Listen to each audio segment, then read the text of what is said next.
Baseball is dead. Rest in peace. And so is Jay Hayes' credibility as he continues to align himself with the baseball is dead discourse and My people. The fact that Family Feud today on this show is already being celebrated as a win for the folks on Discourse is a little insane to me. There's been a lot. There's been a lot of conversation about whether or not, like, we're there's talking collusion. about. Oh, I mean, I didn't want to throw that C word around. I'm just gonna say it. You did. You just came out and said it. Yep. I would push back sticky, that it's Jay. being celebrated as a win on Discord. I think I even saw some feedback that Daddy came a little too hard this time. Yeah, and that it's maybe too hard for you guys, particularly coming off of 2 or 3 straight losses or whatever L streak you guys are riding. I didn't even really mean to make it that hard. Can I be honest with you? What happened though? What happened? Yeah, here we go. Let me tell you. Yeah, because the cat's out of the bag. It's a hard week. You guys are going to have a very difficult time. Dallas was asking about, you say there are paths. How many times are there really multiple paths? Well, cat's out of the bag on that one too. Not many paths to victory here this week. But nevertheless, I'll explain why briefly. It's because I was too locked in. Too locked in. I was too locked in. Research brain was just I sent it to the charge. I sent it to Jake. I sent it to the Brain Trust at I don't know what time it was exactly, but very early in the morning. And typically I send it very late at night when I'm already starting to slow down, and I just think I was too razor sharp and the questions just came in a little too hot this week. Yeah, I mean, at some point in time, targeted. Yeah, at some point in time, you're going to have to be reeled in. This is the type of behavior I would expect after we hauled off like 7 straight victories, not while we were on a losing streak. Now that's when it becomes harassment. Yeah, it feels pointed, very pointed. Well, one day you guys will do that much ballyhooed Section 10 baseball is dead Family Feud showdown, and then you guys will get to weaponize. Why wouldn't that happen in Florida? I guess it could. It could. I mean, I think Dallas, I don't want to speak for him. I know I'm there for a shorter window than you guys, but yeah. Well, why wouldn't that happen at the All-Star game in Atlanta? Oh, no, I think it absolutely should. I mean, we almost did it at the All-Star game in Texas, and we just ran out of real estate, basically, in terms of time executing it. So with much more heads up. Yeah, because I think we're sans Joe and Tyler on this trip. Right. Who I think you would need for everybody to get what they wanted out of this sort of event. Yeah. So we'll just call it here. We will see you in Atlanta for the Section 10 BID Family Feud edition. Yeah. Well, we're going to have to enlist a host because Jay Hay is going to have to play for Team BID. Yep. We got that. We got to figure it out. Some sort of celebrity host. I mean, the proverbial big shoes to fill. But we can probably get some sort of all-star or MVP or Hall of Famer or like inner circle guy to fill in. Yeah. Let's get Harold Baines. Jake, book Harold Baines and see if he wants to host. Really good idea. Family Feud in Atlanta. Because if it's not him, it's gonna be Chris Rose or something. I feel like Chris Rose, if he's allowed to, I feel like that would be he has hosted game shows before. Yep. Well, why don't we let Triston Casas figure it out? Like, I feel like he's probably the guy to. Well, I don't think he would host. He would just tell us who's going to be where and make the determination of who the host is. And that was what I was getting at. Well, it's interesting because like I think if he were to play, he has all the answers too. So I don't know. Oh, yeah, that's So like for the same reason that we have to find a host for Jay Hay, it's kind of unfair to involve him. Yeah. Yeah. How would those teams be divided? What team would I play for? I'd have to play for BID. I think we talked about this last time. I think Yeah. I would play for BID. Jake and Jake would play for Section 10. Yeah. That's how we figured it out. Yeah. Oof. That'd be quite a showdown. Yeah. I think even if we did like Family Feud, yes, but if we did like Section 10 versus BID Jeopardy, that could go crazy. It could be a whole kind of like afternoon. It could be a whole day of sort of content of those sorts of things, or a whole series that we do across the All-Star. I mean, we were there for 5 days last time, I think. Yeah. Could do 3 or 4 different similar events. Yeah, that would be interesting. Because then it's like you take it to the next level. How do you have Section 10 versus BID kind of like global guts? Like how do you have that come to life? You guys watch 100 on Netflix? No. Physical. It's called Physical 100. I know what it is. It's awesome. I love it. It's just a bunch of fucking super fit people who are doing insanely demanding physical fitness tests and shit. We could just do that. I feel like we would have an unfair advantage against Team Section 10. Like the only person that's ever seen the inside of a gym is Jake. All right. Well, guess we're not pushing mining carts full of sandbags down the rail and unloading them. My bad. Maybe it's like a softer version of those sorts of games. Like maybe we'll do some volleyball or something like that. Yeah. We should absolutely have a paintball skirmish during the All-Star break. Remember? Oh, we could, if we have a pool at the house again, we could play that game that, remember, Dallas, that Connor and his boy tried to teach us. They tried to move a fast one on us, then we fucking waxed their asses. Oh, it was great. Me and Jay, just 2 fucking old wash dudes, and Connor and his other collegiate baseball teammate were like, hey, you guys want to play a game? We're like, yeah, sure. What do you got? And they're like, oh yeah, it's called what do you call it? Just stand there and play volleyball. Yeah, it's volleyball. And they just made up these rules, and then me and Jay just absolutely fucking smashed. Like 7 games in a row. We're like, so you guys still want to switch sides, or how do you want? They developed late afternoon plans in a hurry. Yeah. Wow. Oh, we gotta go. I mean, Connor needed to be humbled after the Derby win. That's exactly what I was thinking about it too. Yeah, he needs to be brought back down to earth. You don't want him reeling off too many dubs. No. We can't have that happen. But yeah, I think we definitely need to start the planning now for the All-Star game. Just series of game shows or competitions between the 2 shows would be fantastic. Yeah, that would be great. You know what else would be great? If the folks at home downloaded the Underdog Fantasy app. I would love if they did that. Do it. Yep, and they use the promo code Jared. MLB season is right around the corner, in the Underdog Fantasy app, they want to make it a lot more interesting in the 2025 campaign. Underdog Fantasy is the easiest place to play fantasy sports. Playing their pick'em game is as simple as selecting higher or lower on player stats, strikeouts, total bases, home runs, and so much more. Make entries of all baseball, or you can mix and match across your other favorite sports. You can win up to 100 times your money, and it's a ton of fun. There's got to be a way, if we have, because we have, you could take some action on the Underdog Fantasy app for the Dinger Derby. There's got to be ways that we can have people competing on the app for these competitions. Like if we did multiple competitions. Yeah, we would just have to get the competitions squared away in a timely fashion, so that we can give everybody who needs to have their hand in this the opportunity to do their job. But baby, we're planning at a level that last season couldn't even touch. That's right. I love to hear that. Yeah. Well, I mean, all of us, everybody on this call. Yes, we are. It's true. Podcast.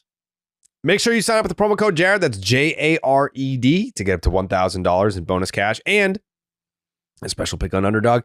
That's Underdog Fantasy promo code Jared. Anything interesting happen? Anything interesting going on in the baseball world or no? I mean, it's definitely a vibe check. Mm-hmm. Definitely a vibe check, a vibe roller coaster. You know what? I'm glad you mentioned vibes, because here's Lucas Giolito talking about how awesome the vibes are at Red Sox camp. Take it away, Lucas. Jared. It's a really good energy in here so far.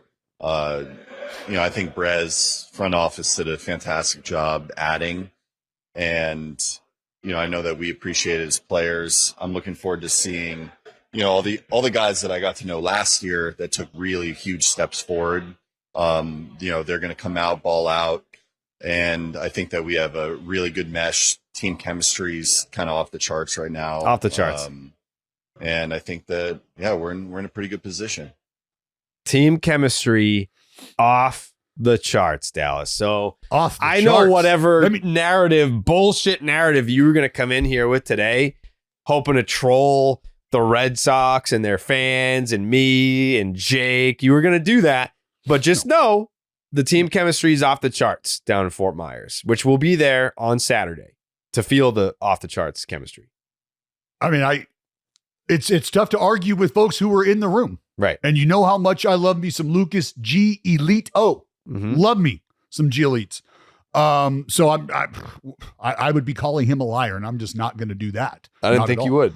No. But that's why, for the same reasons that Triston Casas could very well be our guest host for our game show tour, is the same reason that I'm questioning if there's not a potential for things to get a little sideways. I'd hate to see that early. It just feels like when you bring a guy like Alex Bregman into the room, into the mix, there's an understanding of like the leadership value that comes along with that. And so I found it very interesting that an individual of in Triston Casas's position was so forthcoming. You want to hear him say it? With his opinions. I would, you know what? Because I don't want to put words in his mouth. I want those words to come out of his mouth. Okay. Said yesterday about wanting to get third and not kind of, I'm curious, one, if you heard it, and two, if like you feel like that's something you have to navigate in the house, or I mean, I know you're a younger guy comparatively, but how you maybe navigate that and how approach that. I think it's Rafi Devers' position. I think he's the third baseman, and at that point, that's where it stands. And he's done it for a really long time now. And I think he's only getting better at that position. I think his defense is getting better every single year. We don't know what the future holds, but we know it holds Rafi Devers. So I think he's got to play defense. It's going to keep him athletic, and he's going to hit because of him being at third base. He doesn't know any other position. He doesn't want to play any other position, and he's going to fight for it, even if it's with any of the younger guys, any new guy. I mean, I think he's the best third baseman in the league. I wouldn't take anybody over him. So I think he should play third base. Yeah. I think Bregman should play second base. Yeah. I think he's going to make the transition well. I think he's athletic enough to, and I think Trevor, is going to play an awesome shortstop. Well, thank you for sharing. Again, Was that all? Is that all he had to say? He also said he doesn't think Christian Campbell, Roman Anthony, or Marcelo Meyer should be on the opening day roster. Well, why That's would the that part be? that I had an issue with. Why would that be? Is there unfinished? Is there like what? Is there? Are there things to figure out? I don't. No, I think he said something about there being a bunch of grown ass men on the roster, so that's why he doesn't want these little kids roaming around. You know, that's the only thing I took issue with. I mean, if he wants to say, "Yeah, Devers is my third baseman, Bregman can play second," it's like you still shouldn't say that publicly. No. Like you should not say that. But like if you feel that way, that's fine. But who the fuck are you to say that? Like Christian Campbell shouldn't make the roster? Like that's crazy. And here's something else that he said, and I don't know if you guys picked up on this, but he also spoke about Rafi almost needing to play defense to what? To keep To him stay athletic. Yeah. To keep him athletic. So you play third base to keep yourself athletic. I think he understands what's going on. Look, dude, I'm going to just say it. Like Alex Bregman could play third base left-handed, and that's probably going to be better than what Devers has shown in the past. I appreciate the fact that he's working on his craft.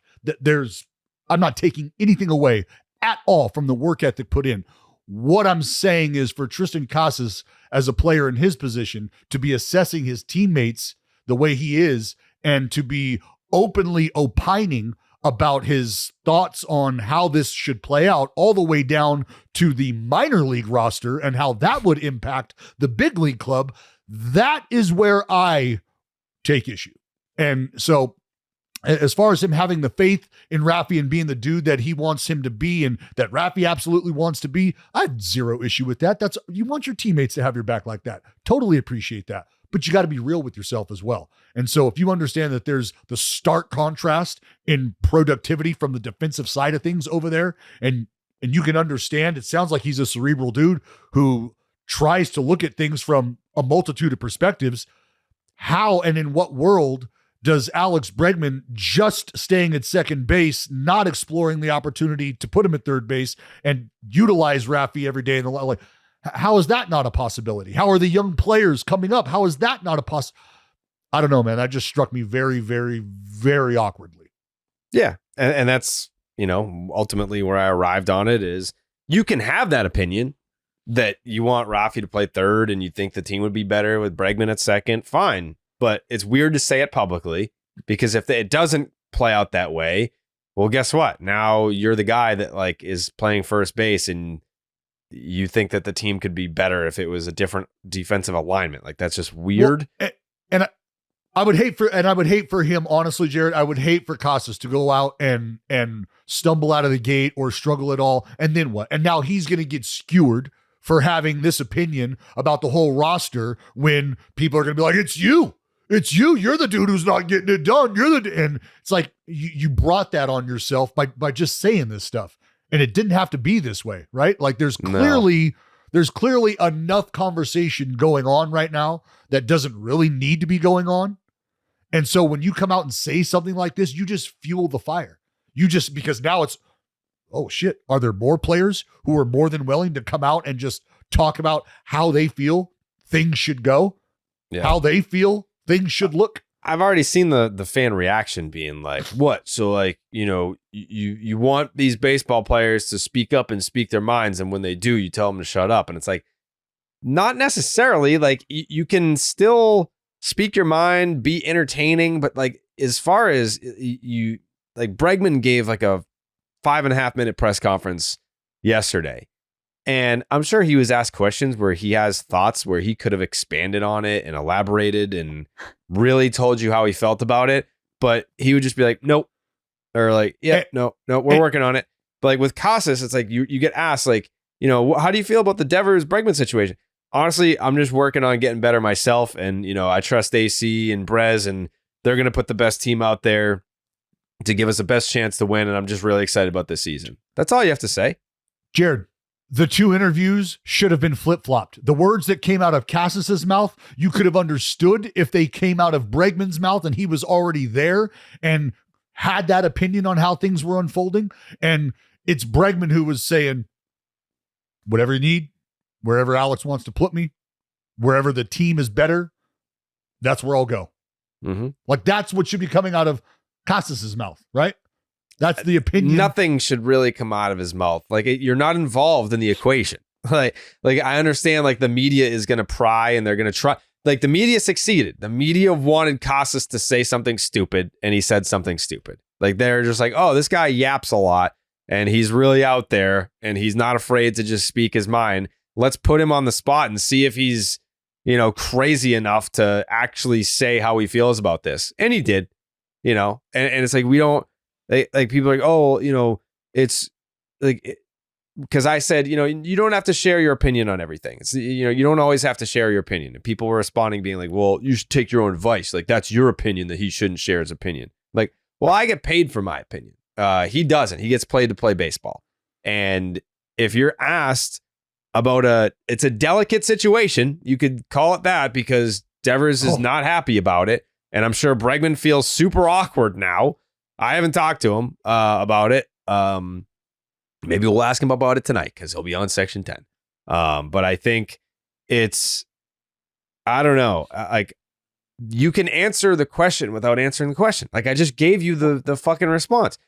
I think Devers is a great third baseman. I've loved playing across the diamond from him, but I also know Bregman is a great defender as well.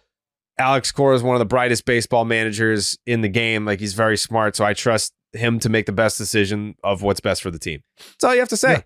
Yeah, you can't go wrong with having two great defenders out there. I understand the work that Rafi's putting in, day out. Everybody sees it. We're gonna be okay in whatever direction we go. Like, there's so many different ways you can handle that. So many different ways. But I also understand, and this is something to the fans' point, and whether it's a devil's advocate perspective or not, you do have to appreciate from a fan perspective, not a guy who's paid to give his opinion perspective, from a fan perspective who wants the entertainment, who wants a peek behind the curtain.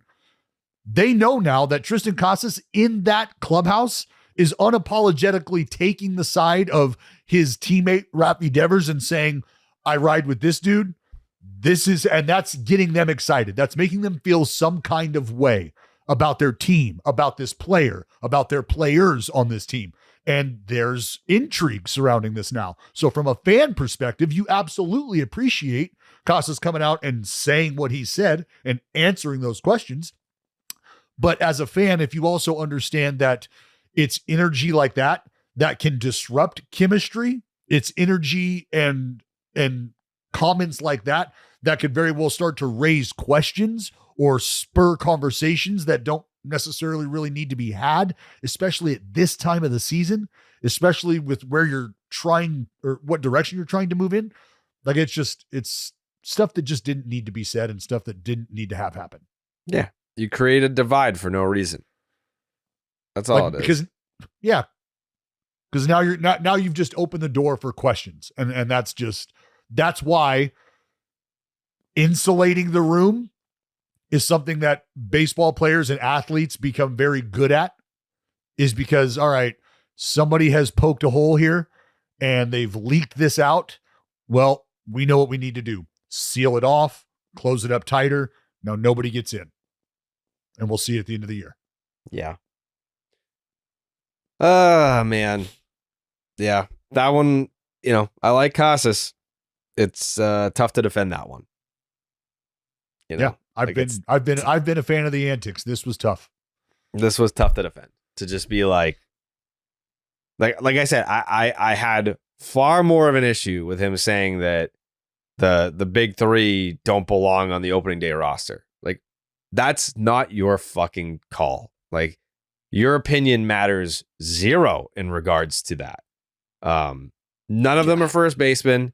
So it's like, I understand if you had some thoughts about it, if you thought your position was in jeopardy, you're not blocking any of them. It's like, I think at the end of the day, if we want that question answered from him, Jared, we will wait until his 4th or 5th All-Star appearance. We'll talk to him in year 5 of his 7-year mega deal. And then that's when that opinion matters. Yeah. When you're someone who the organization is building the future around, and you're somebody who has insight to that extent and has been committed to from the franchise in that regard, and you're the franchise guy, now, sure, your opinion might matter, right? The Angels might bring Mike Trout in years ago to have those conversations about guys. Juan Soto is going to be in the mix when they start talking about guys that are going to come up and impact the team, much like Bryce Harper was. Like, that's not who you are right now. Jay, do you have any thoughts? I agree with mostly everything you guys have said. I think probably just to hammer home one thing that you said, this is not an example necessarily of personality. This is not being asked to limit your personality. This is ostensibly being asked to have a pulse on what should and should not be said in a given moment when a clubhouse is in a certain point. So I don't think anything you guys are saying is suggesting that Casas's personality should be stifled, or that his, the stuff that people like about him needs to go away in order for him to be successful or a clubhouse leader or anything like that. This was a single incidence of less is more. or less Yeah. would have been more. Yeah. He'll learn that. I also don't think any of this matters. Ultimately. Not really, no. I think it's just more so like creating a larger headache on top of a headache situation. For sure. And it's annoying right now, but I just like the number of times that these sorts of incidences seem like they have a material impact on how a team does in a given season. Usually we're looking back on these sorts of things as more cute, or, hey, remember when the games are actually being played. Not always. Not always. Probably the Valentine season, shout out. But this doesn't have quite that feel to me, and Alex Cora is certainly not that manager. But you know what it does? Like, honestly, and from a media perspective, this is gold if you're following the team. Absolute gold.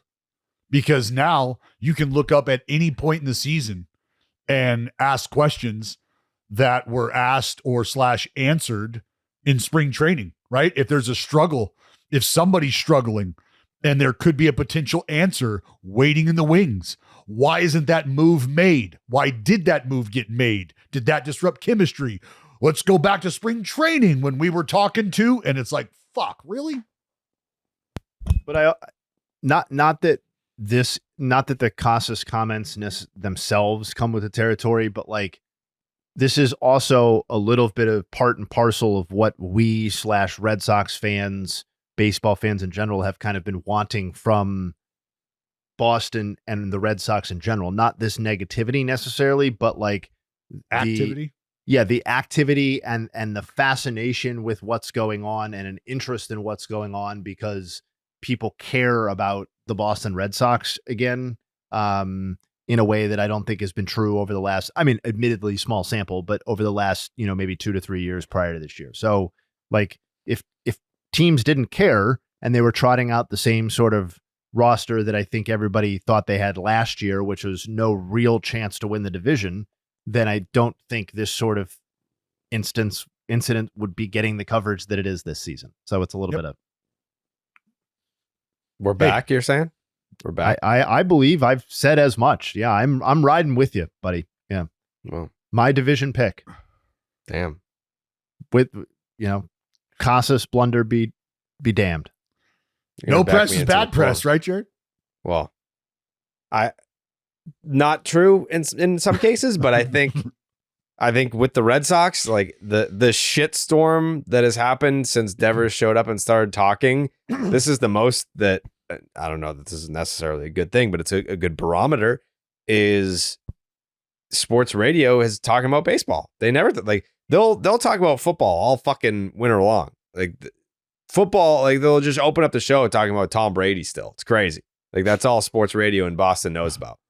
They'll be like, yep, so Tom Brady, blah, blah, blah. And it's like there's things happening in other sports. They don't care. It's just they're all football people. That's all it is. So it's good to see that baseball has made its way back into the conversation of the city. So we'll see. We'll see what happens. We are doing the MLB Re-Draft 2020. We picked that off the air because we fucked up. I don't know what happened. But the MLB Re-Draft is 2020 on this episode. We have Family Feud, and then we have the Cy Young Hindsight, which is 1997, Pedro Martinez with the Expos, and Roger Clemens with the Blue Jays. The Vladdy Jr. extension deadline has come and gone. And I don't know what is with these thick boy Dominicans out here, but all they're saying is nope. That's all they got going on. Rafi, will you move to DH? No. Hey, Vladdy, did the Blue Jays come close to your number? No. That's it. That's all we got from both guys.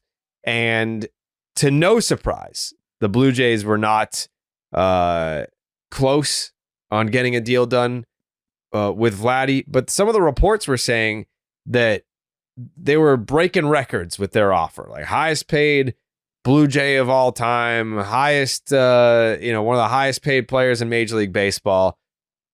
What do you guys think his number is? Is it 450?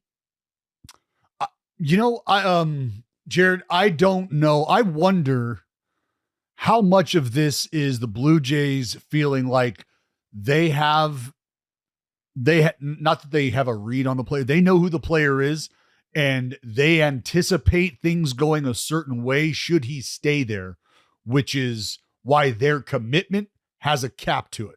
And that commitment could look very different from a team not in Toronto, Canada.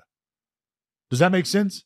Sure. Where, and so it's almost like, hey, we know what we've got here, and we know to what extent we're willing to go to keep that here, because we, based on how things have gone, have an idea of how that could go if he stays here. So if that's the case, this is the commitment we're willing to make. If he is going to get something like that elsewhere, then so be it. And maybe that changes, but this is where we're comfortable. And what's crazy about that is they've been willing to make that sort of commitment or a bigger commitment to players that they don't have the inside track on, right? Like they'd love Ohtani. They would have loved a Soto. They don't have the inside track on those guys. They don't know those guys, but they're willing to make that kind of commitment to them without having them in-house. So what is it about Vlad that they're just not willing to go the extra mile for? He's worse than those two. Obviously, Jay. But the point I'm getting at is if there's other folks who are involved in this dance, which assuredly there are, if they're willing to go the extra mile or willing to spend dollars that this one team is not, the question now has to be why for the Jays, because you've been willing to commit to these other players with zero track record, like of relationship, not they don't have track records. I have an alternative theory related to, but alternative.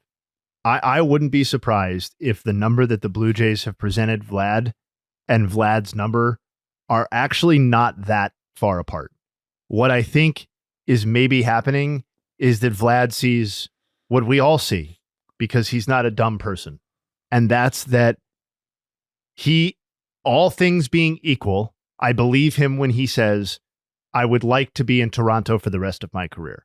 I think he would have loved to have been there for the whole time. I think at the same time, he sees what's up with that roster and the trajectory of the team, no matter how hard they have tried this offseason. Okay. And if they had signed Soto or Ohtani, maybe he would feel differently. But I think he sees what we see.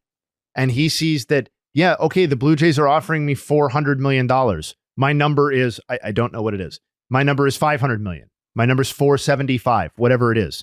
That to me feels like something where if both, like if Vlad really thought that that was the best situation for him, you could bridge that. You could figure that out.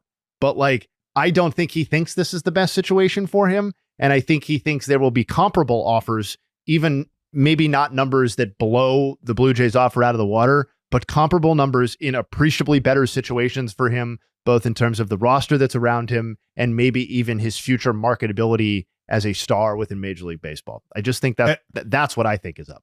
And I think, Jay, the pursuit of those other free agents that I mentioned, those were in the interest of, if we can bring these guys in the building, then our chances of continuing to keep Vlad in the building are that much greater. Unfortunately, those ships have sailed. Vlad watched those ships sail, and now he knows that he's the ship in port that they're going to be relying on, that they're going to be loading their gross domestic product on and trying to get out to the world. And he's going, I don't know that if I'm the only dude here, that's not getting us where I want to go. I'll get the bag, but I want to win. I want to win, right? And now go ahead. No, and a player's trajectory of like when they're making this decision too matters, right? Like if he's looking at this situation and being like, this is an imperfect situation, but I'm a free agent. Nobody ever is, but like I'm a free agent at 24 years old, and I can kind of ride out some near-term discomfort because I think the medium and longer-term vision really is something that where this is going to be the best thing for me. Vladimir Guerrero Jr. is presumably in and will be in the first few years of his free agency deal in the prime of his career, the best seasons that he's ever going to contribute as a Major League Baseball player. And he saw proof in the pudding last year. No matter basically how good he is moving forward, this team is probably not definitely not, but probably not good enough to play meaningful October baseball. And I just think like he knows he can get the Blue Jays are probably not blowing the other teams out of the water, right? Financially with these offers to Vlad, because otherwise he would have accepted. They would have met his offer. I think he can get similar elsewhere and a much better team. And to your whole point about him wanting to have an idea of what the future looks like, the guy that he's been there with since they got there together, Bo, there's what's going on with Bo. Bo's a free agent as well, right?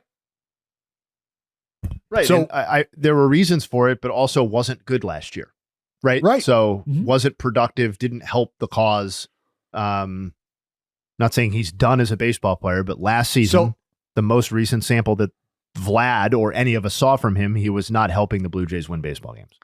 So I think there's, I think missing out on the free agents, the pursuit of multiple free agents, the Judges, the Otanis, the Sotos, I think that was an effort, like I said, to try to be able to bolster their chances of keeping Vlad. Obviously, they want those guys because that makes everybody just that much better.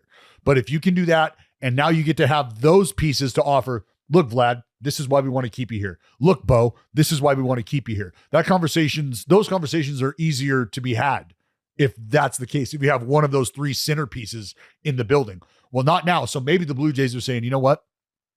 Are we closer to a rebuild than we really wanted to be at this point, having missed out on the pursuit of those big names? Because if we are, and we're not willing to go to this length with Vlad, then why would you not be thinking about building? If you can't keep Vlad in the building, why are you not thinking about building? I think it's as simple as they evaluated the potential paths and said, we are going to do everything we possibly can up to the self-imposed deadline to keep Vladimir Guerrero Jr. and to make this a present day quality team. I think their efforts to sign players this offseason were genuine. I don't think you give Santander $90 million if you're not really trying to make your team better in the present, because that's not the sort of move that is going to pay future dividends. No. But I also think that it's realistic now, to your point, that maybe a pivot is necessary, at least in terms of the possibilities that they're considering. Because I do think, listen, the baseball games will ultimately determine this, I think, because if the Blue Jays are competitive for the wild card, I don't see how they're going to do anything other than act the way that they have acted to this point, which is win for the present, win with Vladimir Guerrero Jr. If they're 15 games out or 10 games out or whatever, or 5 games out, depending on what date we're talking about, then yeah, I think Vladimir Guerrero Jr. as a trade asset becomes incumbent upon the team to consider and probably act on at that point. But that would be true of other players on the team as well. And you would think that it would be something of a more significant teardown at that point. And then when Vlad's gone, and if you're the Blue Jays, now you are a team with Santander and a lot of question marks. Correct. Which is why, I already saw fans asking the question about, Vlad's not signing the extension. He had his deadline to pass. They didn't get something done. Do you move him now? And it's like, well, I feel like you can't. You can't spend that kind of money. You brought in a Max Scherzer, a Tony Taters. You can't just go make those moves and then punt on the season. That doesn't make any sense. No, you have to. That's why you absolutely you have to let the season play out, and maybe you're able to capitalize on a couple of walk years between Bo and Vlad, and Santander helps. Or like we talked about, we all know, if you're that far out at the point in time where decisions need to be made, maybe you see, who knows, man, just because they signed him up for 5 years doesn't mean that somebody else wouldn't be willing to take on the contract that exists and them still be in a position to go, Bo, see ya, Vlad, see ya, Taters, see ya. We got to fucking make a move. Well, and I think at this point, they would probably be getting just as good of returns. Maybe I'm wrong, but I think the returns, especially when you're talking about the time value of getting to play baseball games with Vlad Guerrero Jr. in the interim, I think the returns in a frothy trade market would probably be as good as what you're going to get in something of a last minute formulation here heading into spring training when teams are reporting and are probably disinclined to be making these sorts of franchise altering trades for a Vladimir Guerrero Jr. in a walk year.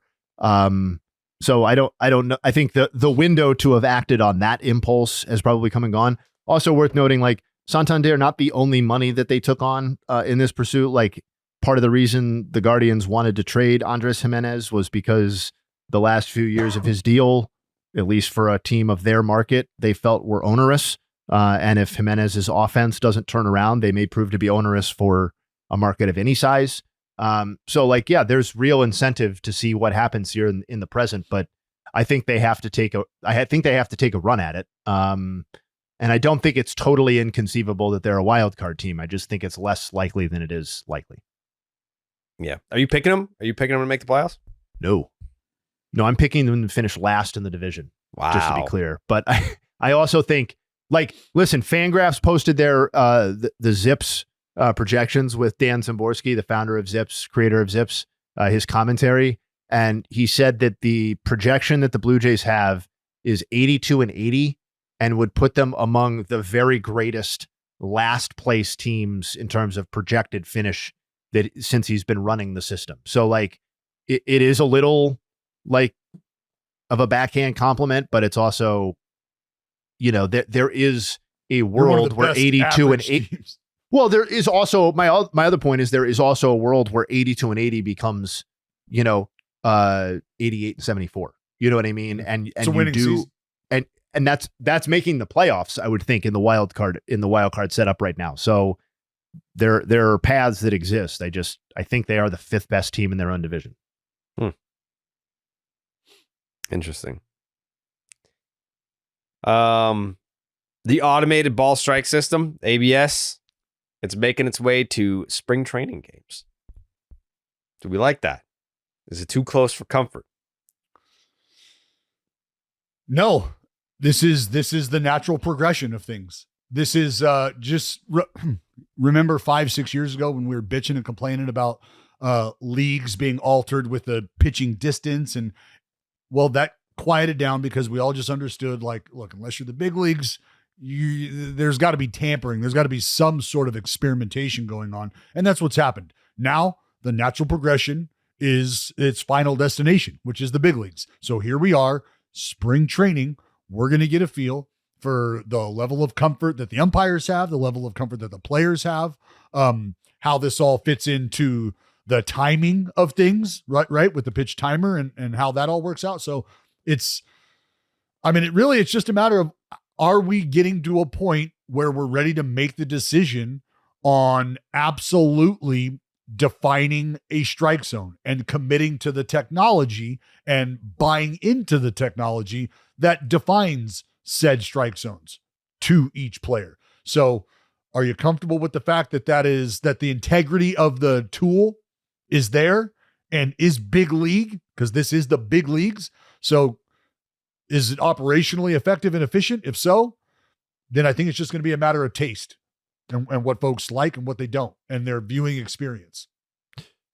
Yeah. Only thing I'll add is that I'll give the league credit, at least for now, for I think accurately assessing the overall preference of fans, which was that a challenge system would be preferred as opposed to a 100% automated strike zone.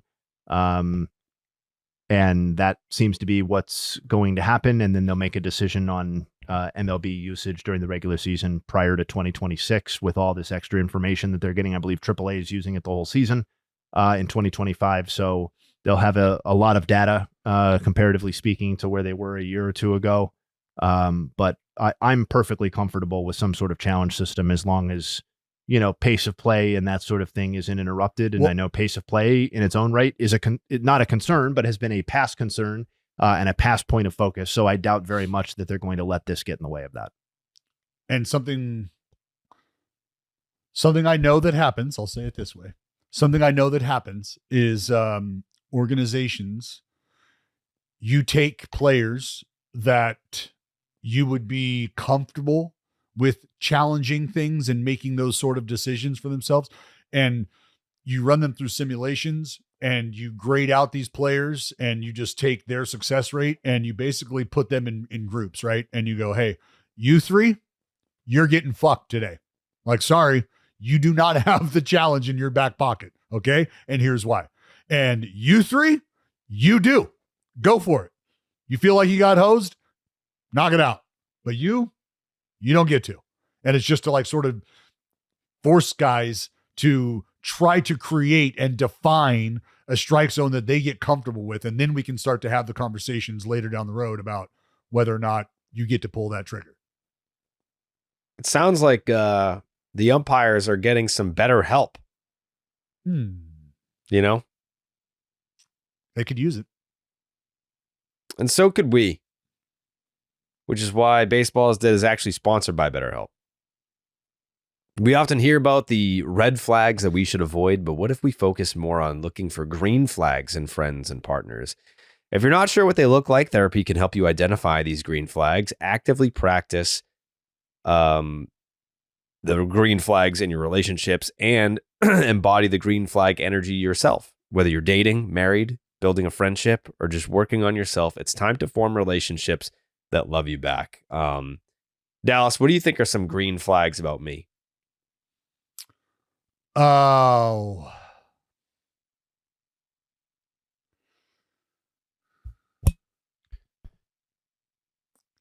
Geez, I'll step in. These are good things, right? Yeah. Yeah. I think I tell you what, I you're a great appreciate your host. loyalty. You're a gracious host. Loyalty. Thank you. Yes. Great Yep. host is not a thing for the purposes of this. Yeah. No, like host at the house, like you're a gracious host, like geez. to have people at the home. And Yep. I wasn't talking about it. D-Train's I know you influence, just but- see him in a light of work, Jay. That's maybe I've a been in his home, conversation too. you can No, have. he said I've been in loyalty. his home. Yeah, He said loyalty. It's much more than just work. Mm-hmm. That's right. Mhm. Some green flags. Friends, family. Yep. Look What at are who some he green surrounds flags himself about with. Jake? Dallas, you want to take Conversationalist? this one since I bailed you out? Conversationalist. Jake's Mhm. a conversationalist. You know where Jake lies. Mm-hmm. You know where Jake stands. And Yeah, I he appreciate leaves that. nothing but the bone. No, Right. That's it. Substantially less Gert than he used to have. Mm-hmm. How's the Gert situation going, Jake? Have you revisited since the incident? Not even close. I won't Yeah. even look at it. I don't think Yeah. I'll have it for at least a couple of years. Yeah. So Gertless. Gert, you'd say Gert's a red flag to you. Big time. Yeah. BetterHelp is fully online, making therapy affordable and convenient, serving over 5 million people worldwide. Access a diverse network of more than 30,000 credentialed therapists with a wide range of specialties. Easily switch therapists at any time at no extra cost. Discover your relationship green flags with BetterHelp. Visit betterhelp.com/baseball today, and that'll get you 10% off your first month. That's BetterHelp, HELP.com/baseball. Thank you to BetterHelp for sponsoring today's episode. Just want to note that Dallas's green flag for good relationships is whether or not the person is a good host.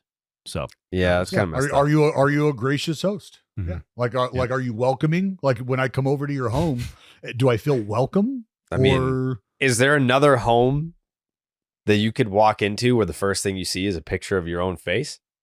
Yep. No, there's not. Not that you're not related to them. No. No. Buddy. You might want to do a little perusing next time you walk into Helen's house. There's no pictures of Dallas in my parents' house. For the record. And when's the last time you've been to your sister's house? I don't know, like a month ago. There's no Just pictures saying. of Dallas there. Just saying. There's no pictures of Dallas at my sister's house. Okay. It's a lie. feels like it might be worth checking out just to make sure, though. I'll go back there today. I got nothing to do today. Stop spreading lies, Dallas. I've never. I'm taking that picture down, actually.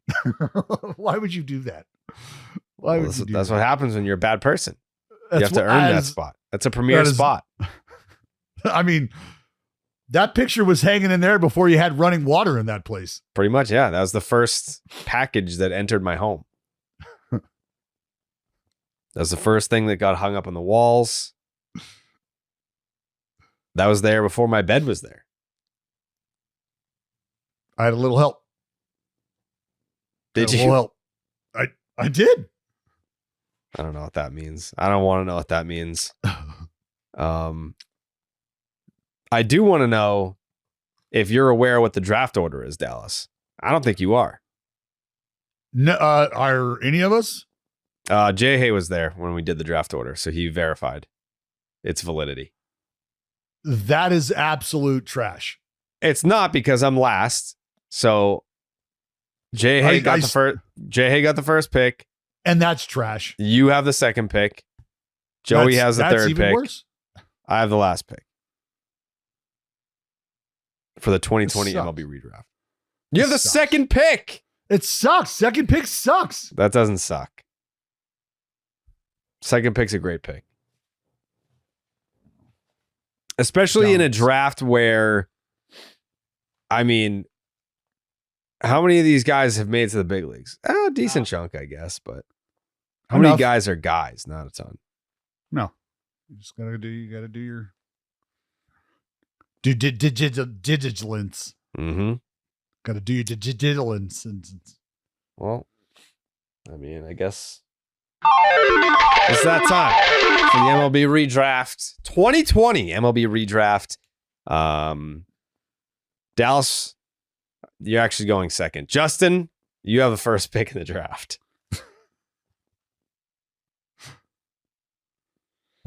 It's a tough choice. Not Don't you think? really. No? Really? It depends on what you're going for, but I mean, the best players. okay. I feel like there's a consensus number 1, number 2, number 3 in this one. You think there's a clear-cut order? Yeah. I do. Okay. That's fair. There's definitely a clear-cut number 1. Really? Yeah. Really? Yeah. Hmm. You know what? Sorry, I don't mean to do this right off the top. Oh yeah, so confident that first pick. So confident. First round, first overall. Had a whole week to right. be Oh, like, this is 2 who I'm taking weeks. number 1. Had Yeah. 2 weeks. I guess I'll just go with who I was going to pick. And if Yeah. people really view that as a definitively wrong pick, then I'll just have to ride with that this season. Okay. I'm going to take the arm that I know is going to be out there and fully operational on day one. Now we're talking about just health vibe. Okay. No, I think his trajectory is just as encouraging as any other pitcher that you could possibly take here, and isn't coming off of major season-ending surgery that will delay the start of his 2025 season. I'm going to take Garrett Crochet. Wow. Wow. All right. So you just put Spencer Strider right in my lap? Yep. I did. Okay. I will take that.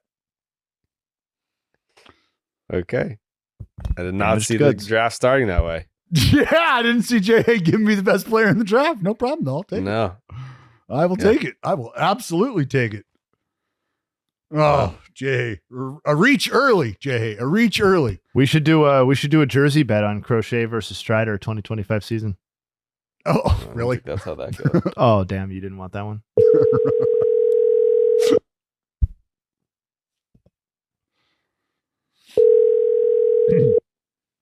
Hello. The number 3 pick in the 2020 MLB Redraft belongs to you, Joe. I'm going to go Spencer Strider. He was taken second, unfortunately. What? Yeah. Should have been taken first, a lot of people say, but Virtually second. everyone assessing this would say. mm-hmm. Can I have him? I really want it. Who got him? Dallas did. I really wanted Spencer Strider, Dallas. Maybe you can make a trade somewhere Hey, down the line. That's right. Somewhere down the line, Joe, I would love for Spencer Strider to be yours. Yep. Well, I think just give me him, and then you can have my pick. When you can pick whatever you want. That doesn't quite work out the way that I would like it to, but I appreciate that. At least I know the door's open. Mm-hmm. Oh, well. Who picked number 1? Jay Garrett Jay- Crochet. Garrett Crochet. Foolishly Yeah. picked not the Okay. best player in the draft. Yeah, I think that's a bad pick, but that's my opinion. You and Triston Casas full of opinions. Then I'll go with my favorite player left, Westberg. Okay. Jordan Westberg. Jordan Westberg. All right, Joe. We'll call you back for you might as well stay on the line because I'm about to make 2 picks and then it's gonna go right back to you. All right. Ooh. Oh, I know who I'm going with. This is obvious. Jared Jones. Fuck! Yep. Fuck yourself. That's Fuck an easy you. one. Yeah. Yeah, that was easy. That was easy, brother. Oh, you thought Jared Jones was going to make it around? Fuck you, Dallas. Yeah. Dumbass. Why? Look who well, actually, yeah, I do. I mean, it's Joe. I mean, if Jay Hay would have been picking behind me, then yeah, I'm fully confident that Jared he gets Jones, to- totally viable number 1 overall pick here. Yeah. I'm going to go Jared Jones and Mason Wynn. Come on down. That's yeah. a great. That's a. You know what, Jared? Yeah, it's a great swing. Yeah, it's a great swing by me. Joseph, who do you Well, got? that leaves me. I'm going to go. I really got to go with my gut right now and pick Bah. Yeah. Oh, man. I know where This you're is a hard draft, bro. I'm going to go with my heart. I'm going to pick Bobby Miller, Yeah. and I'm also going to pick. You don't have 2 picks in a row. Just Shit! I got Should it. have let him go. Should have let him go. Yeah. Yeah, I couldn't do it. Dallas, it's on you. I mean, Bobby Miller fucking sucks. He was good for a Joe. minute in 2023. Yeah, and Joe, I believe his girlfriend is an MMA fighter, so there's some street cred there too. Yeah. Well, I Yikes. thought All I right. had 2 picks. That's bullshit. You have I don't the know why. third. I'm Pick, just kidding. brother. His stuff's electric. We could be talking about how awesome he is very soon, but he was bad last year. Real Yeah, bad. he's the guy. You didn't even pick fucking Spencer Strider with the first pick, dude. You can't even. I'm talk looking to the for rest of the pod. I'm looking for healthy pitchers. Dallas? Yeah, I think I'm gonna go with. Don't do it. You don't want to let me. You don't want to let me get them. You do not want to let me get my 2 guys Mm. because Oh, then I it's mean, just then I'm just high flying from here on out, baby. What the other arm? No, you could have the other arm. Dude, can whoever have you him. think it is, whoever you think it is, baby. I know who you think it is. All right, Who Jay Hay thinks it is. Yeah. don't but say I know anything, who- Jared. I'm not going I to know say a who I'm fucking taking. word, but I know who he's going to take if he's All right. still there. Well, he is still there. I read him like a most predictable book of all time. No, I don't think you have. Get your bad pick out of the way. Come on. I'm taking a guy who absolutely stepped the fuck up. Whoa. Well, at least a little bounce back, if you will. I'm taking Garrett Mitchell. Thank God. Get out I'm of taking here. Garrett Mitchell. Okay. Jared knows that wasn't the guy. That was not the guy. Yeah, no. No. All right. So at least we know Dallas lost the draft. Jay Hay is up for 2 picks.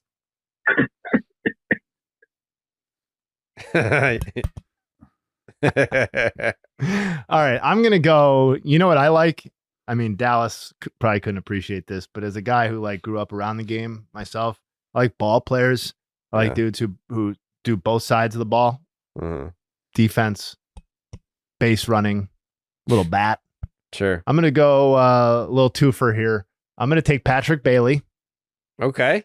behind the Backstop. dish. Yep. Then I'm gonna take one of last season's second half breakout stars, Pete Crow Armstrong. Wow. Okay. So you didn't take who I thought you were going to take. Oh wow. Yeah. Second half breakout star. Yeah, that's right. Were you falling asleep in the second half? You missed Pete Crow Armstrong's breakout, baby? I didn't miss it. I don't think if you missed it, yeah. Just be living under a rock. That star power, baby. Yep. Dallas? Is it my turn? Yes. See, I'm fucking getting distracted over here, man. I got shit going on. Crazy. Part of me wants to. Oh my God, I won the draft. That's crazy. Nah, I'm about to win it, I feel. Jared could. Honestly, your Yeah. first 2 picks were great. Yeah, I know. You're feeling it. Jared Jones might be one of the great 4th overall picks we've ever seen. Yeah. See, I feel like neither one of these guys. I didn't see him available. That's I'm taking Austin Wells. Give me Austin Wells. Austin Wells. Austin, Just this is fucking falling hand me the apart. draft. wasn't it my pick? No, it's your pick now. Okay, then I'm gonna go with Reed. Reed You Detmers. actually That's- fucking handed me all my picks. Reed Detmers. Oh Reed my Det- God. Reed Detmers threw a fucking no. Reed Detmers to Joe. I didn't even fucking pick him yet, idiot. Yes, you did. Or I didn't even say his last name, and I was Oh, like, you took the other considering it, Reed? You cut off and totally showed all your cards and who you want to pick or whatever. Oh my God. But I mean, he'd be a good pick. Oh my God. I mean, he would be a good pick. Jared, you gonna do a rehab on Spencer Torkelson?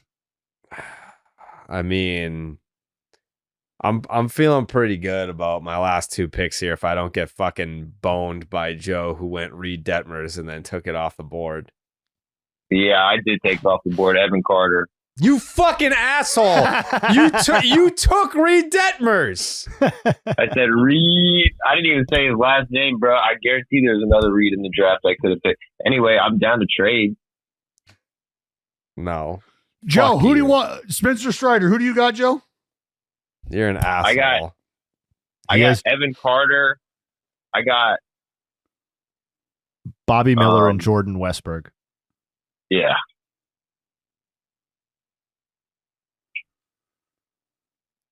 Oh.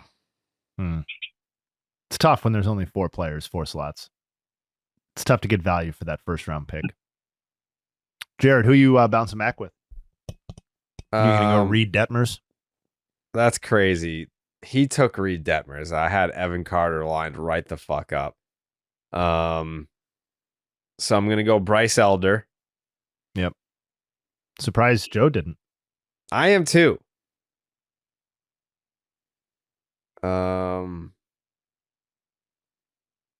And then I'm kind of heavily considering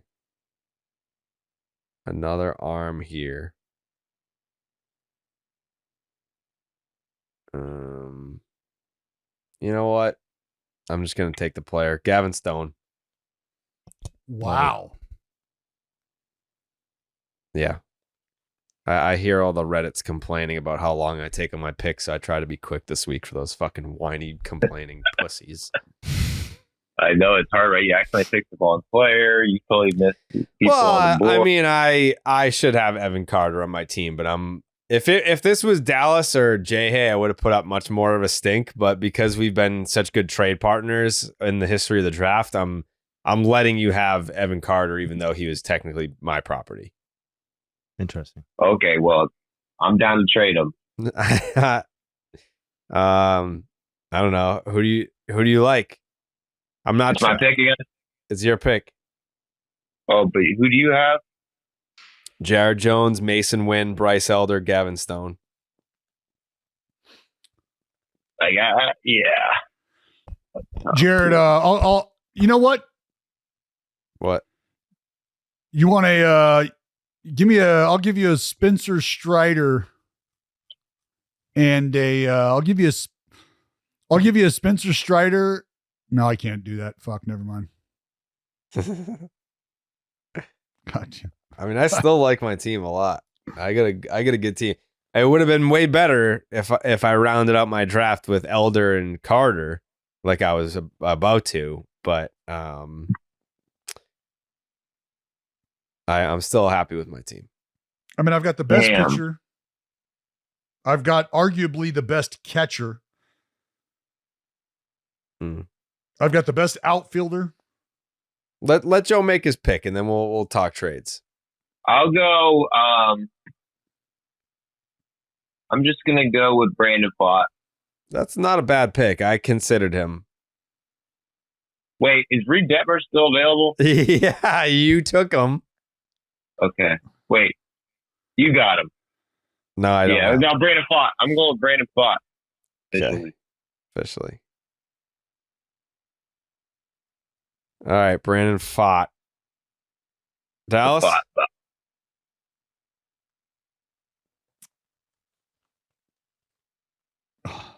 I mean, I feel like I feel I've done everything that I could do in the position that I was in. I don't know that I can get better moving players around.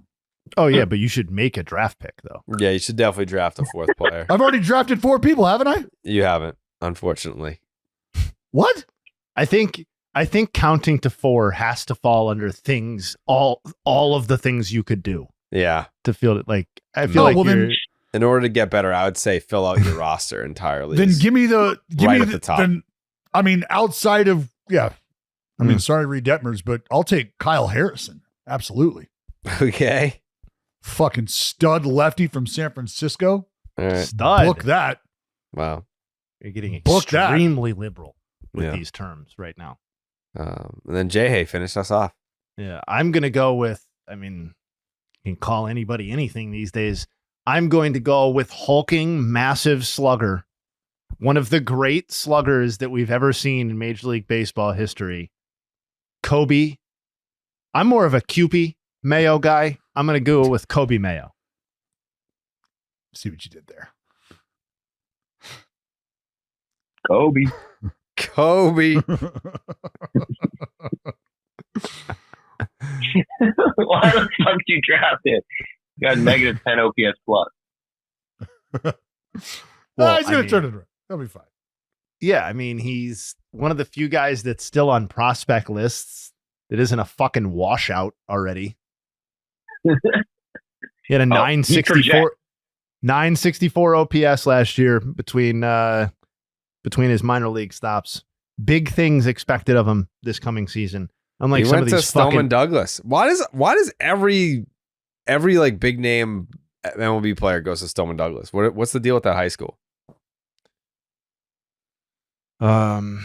good at producing baseball players, I guess. I guess. Interesting. All right. So Jay Hay goes Garrett Crochet, Patrick Bailey, Pete Crow Armstrong, Kobe Mayo to round it out. Dallas, Spencer Strider, Garrett Mitchell, Austin Wells, Kyle Harrison. Joseph goes Jordan Westberg, Bobby Miller, Evan Carter, and Brandon Pfaadt. And then I have Jared Jones, Mason Wynn, Bryce Elder, and Gavin Stone. All right, so you guys are basically fighting for 2, 3, 4. I think I won this one. I don't even think I need to pull off a trade for Evan Carter to win this one. Joe, is there any trade I that won. you'd be I interested won. in? Is there any? Jerry. Jay gave away the best player in the draft. Jay's automatically eliminated. Well, from let me just potential. That was crazy. That's bananas. Bananas. I want some sort of action. All right, if we're going to do this, I want some sort of action from someone on some sort of timeline between Garrett Crochet and Spencer Strider. Dallas is telling me the 2025 season isn't fair because, oh, well, the thing I considered, which is one of them, isn't fucking upright. But apparently that's not fair for a jersey bet. So you guys think it over. Is it a 2-year window? Well, one Is of it a these guys 3-year going to play window? one of them. They're voting this week. I know they're voting this week. That's why I should win. Well, we'll have to see. Jared, I'll trade you. I will trade you Evan Carter for Jared Jones. No. No, I can't do that. My phone has died. Yeah, I think I'm happy with my team. You happy with your team, Joe? Yeah, All right. I got We're all a lot of happy with that guys. team. Yeah, you got good team chemistry, Joe. I got a lot of guys. Yep. Yeah, you got a lot of baseball guys on your team. It's a good team. It's a good team. It's just not better than my team, but that's okay. Great. That's okay. I'm looking forward to you getting the silver medal, Joe. It's me and you. I got Evan Carter, World Series, experience, World Series ring. I got Brandon Pfaadt, World Series experience. I got Bobby Miller, World Series ring. And I got Jordan Westberg. Jordan Westberg, man, who's Mhm. the best out of all of them because he's got the highest WAR. Yeah. All right, Joe. Yeah, I we'll won see you that on race. Monday. Bye, guys. I love you. Bye. Okay. It's very interesting. I'm very excited to win my first draft. And to do it at the 4 slot is honestly the most poetic thing about all of it, because I think we've probably done, let's just say hypothetically, we've done 12 drafts. Look, I've had I the think you're last getting way pick ahead of yourself. 9 times. No, I won. You're way ahead of yourself. I No, mean, I look, won. you can be excited about Jared Jones and the Mason win. I know that's where you Yeah. feel like you won the draft, but there was I think I rounded it out well too. Like I didn't no. I mean, I if didn't- Evan Carter was your pursuit, and that was I even was lenient. He took Reed Detmers. He said Reed Detmers. He took him. And I let don't him know have that I him. would. I don't know let that him I'd have Evan exude the Carter. confidence that you're having. Yeah, well, we'll see. We'll see when the Discord comes in and they're like, this is clearly the best team. He deserves it. Well, the Discord understands value, I think, on a level that maybe you're not quite bringing to the table. Well, speaking of them understanding value, I'll just do a quick victory lap here for my win last draft. Hello and thank you. Wow. I believe you guys said I would not win that one either, but I did. It was a I stomping. It was a What? It was a beatdown. Stop. I mean, I'm not here to- the votes are what they are, baby. I'm not here to Baby. parade my second place medal or anything, but No. Well, I wouldn't want you to do that, so don't do it. Don't do that. Anyways.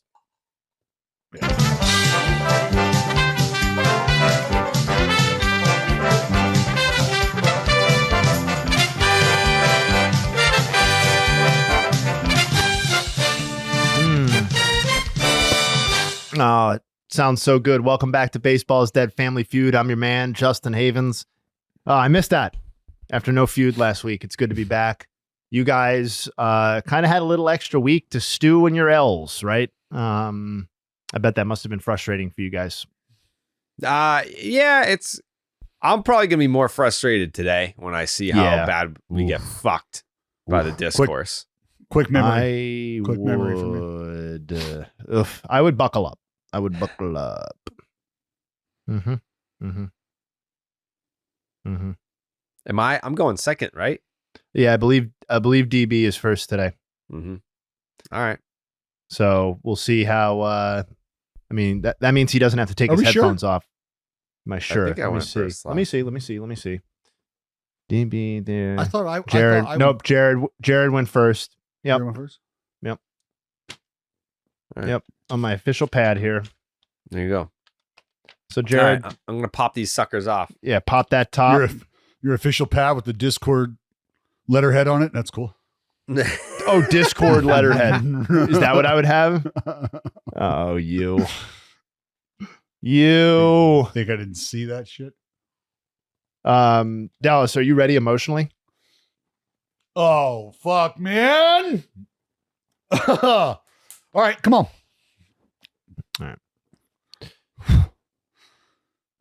All right. Here we go. You're familiar with the format, 5 questions. 100 fans. They rushed to be able to provide these answers to us. And for that, we are grateful. Dallas, here we go. Jake, you ready? Let's do it. Question 1, rounded to the nearest 10%. So 0%, 10%, 20%, etc. What percentage of Rafael Devers games played in 2025 will be at the hot corner? 60. Rounded to the nearest 10. So 0, 10, 20, 150. How many games will Mike Trout play in 2025? 90. Aaron Judge and Juan Soto debated through the media which team, Yankees or Mets, had the better chance of winning the World Series in 2025. Within how many games of each other will the Mets and Yankees finish this season? 6. Fangraphs released their Zips player projections for 2025, 2026, and 2027. Who is the only position player to be projected top 3 in WAR? Bobby in Witt each- Jr. Thank you. Since pitch tracking began in 2008, the hardest pitch on record is 105.8 miles per hour by Aroldis Chapman in 2010. The hardest by a right-hander is Ben Joyce at 105.5 miles per hour last season. What will the reading to the first decimal place, so the same one I just used, of the hardest pitch thrown during the 2025 season be? 105.4. Thank you. Thank you, sir.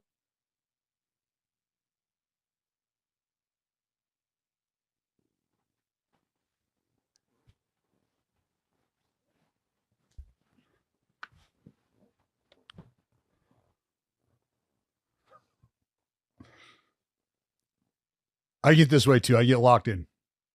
Yeah, that's fine. Hey, fuckhead.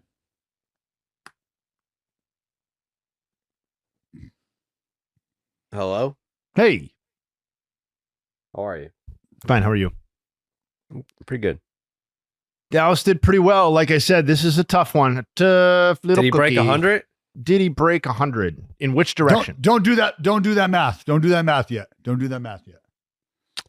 Dallas got. I don't want my teammate knowing. I don't want my teammate knowing. You don't want him to know how many points he needs? No. That's Okay. going to convolute. That's going to convolute the thought process. All right. Oh, boy. So I need All at least right. 150, sounds like. No, Oh. no, God, no. All right. God, no. All right. All right, here we go.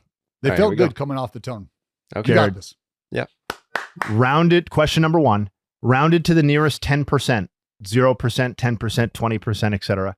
What percentage of Rafael Devers games played in 2025 will be at the hot corner? 40%.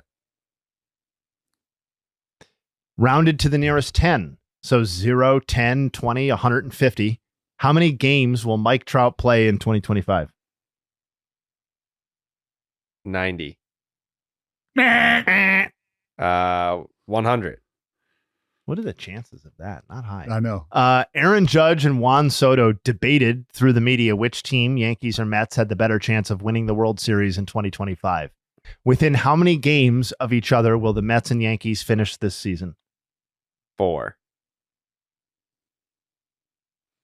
Fangraphs released their Zips player projections for 25, 26, and 2027. Who is the only position player to be projected top 3 in WAR in each season over that 3-season stretch? Soto? Since pitch tracking began in 2008, the hardest pitch on record is 105.8 miles per hour by Aroldis Chapman in 2010, and the hardest pitch by a right-hander is Ben Joyce at 105.5 last season.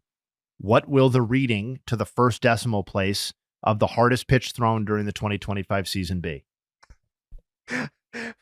104.9. 4.9 the whale. All right. Thank you guys very much. That was good. All right. I mean, let's see here. decimals, multiple. What the That's fuck? Let me get crazy. discourse. Let me get my abacus out next time to answer your fucking questions. It's down to decimal points. Clowns. Yeah, Jay was like, so of course, just down to the first decimal place, like I just did here. So, and I'm like, well, what?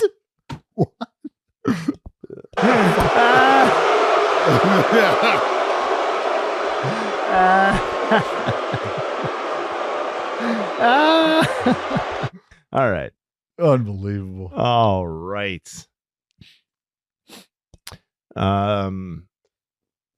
Let's see here.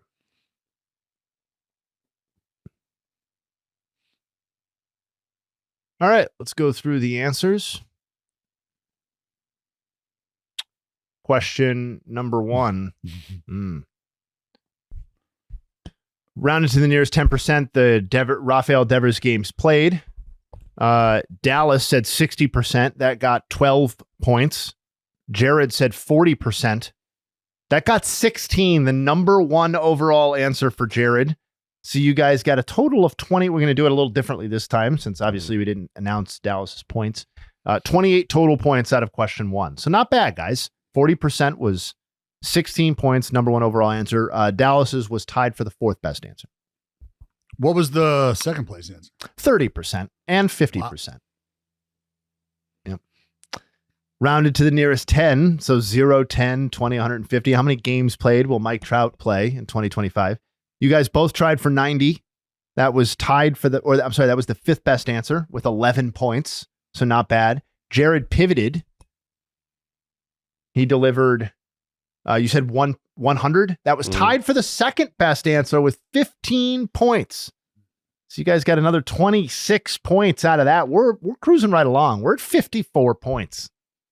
3 questions left. Need to pick up the pace though a little bit. We'll see if the questions allow you to do that. They don't. Judge and Soto debated through the media, etc. How many games will the Yanks and Mets finish within each other this season? Dallas said 6. I was tied for the 4th best answer. You're bringing home 12 points. Jared said 4. That was tied for the 5th best answer. That's another 9 points added to the ledger. That's 21 points out of this question. You guys are cruising right along at 75 points through 3 questions. I can hear your fucking smug. If I could reach through technology and strangle somebody, it would be right now. You guys would watch it right now. The number 1 overall answer was 5. That would have got 26 points. Fuck, 1 game off. I really? know you guys saddled it. This. You guys saddled that one. Tough break there for sure. For sure. The Fangraphs player projections question, you guys were all over this one. Dallas said Bobby Witt Jr. That was the number 1 answer worth 33 points. So that alone brings you up to 108. Jared came in with the number 3 answer and Juan Soto. That's another 19 points to get you up to 127. Shohei was the middle answer there, the number 2 overall answer with 22. The correct actual answer to that question, Juan Soto. So I was right, but I got 3rd. Correct. Okay. But you guys cleaned up on that. There was a massive gap between those 3 and the next one. Gunnar Henderson was the 4th most popular answer. That was only worth 5 points. So you guys have 127 here with 1 question remaining. So you need 73 points combined out of this final pitch tracking question. Imagine being right, but you're wrong. It happens every fucking time. You guys tried to guess the velocity here on the pitches. Jared came through with 104.9. Mm-hmm. That was the tied for the 3rd best answer. And that's bringing you needed 73 combined. That is getting you 8 of the way there. That's getting you 8 of the way there. So 135 is your new total. We need 65 for Dallas's answer. Dallas answered 105 point. It's usually never good when the show host is laughing at you. Uncontrollably can't get the fucking answer out. Will get this asshole off my screen right now. Will 105.4 bring home 65 points? And not only did it not get you 65, 21 different answers were submitted. Not a single one of them was 105.4. What the fuck? That's because you're fucking, I'll throw a 10th and 100th decimal place into this thing. It's everything from 104.1 all the way to 106.2, except that number.